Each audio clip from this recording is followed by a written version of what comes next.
Akşamınız xeyir olsun. İftar süfrələrinizdə çayın yanında nə ilə içək deyə düşünürsünüzsə, gəlin bu sağlam, dietik, şəkərsiz kurabiyeləri, düzdür videosunu çəkməmişəm, hazırlama videosunu. Hekayə qoyarkən siz mənə resept istədiniz, mən də sizin üçün səsləndirirəm və paylaşıram. Eləcə diqqətlə qulaq asın. Gözə yarı burada yulaf unu var, amma mən onu özüm dəfələrlə sizə vurğulamışam.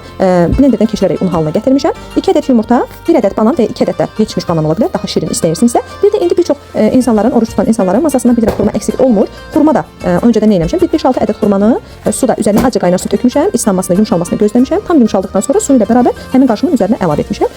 Siz burada təkcə banan da istifadə edə bilərsiniz, təkcə xurma da istifadə edə bilərsiniz, hər ikisindən də istifadə edə bilərsiniz. Hətta xırda kişmişiniz varsa, istər içərisinə qatıb blenderdən keçirə bilərsiniz, istərsə də sadəcə içərisinə qatıb qarışdırıb dişləyərkən həmin kişmişlərin varlığını da hiss edə bilərsiniz. Bu artıq sizə qalır dadlandırıcı olaraq.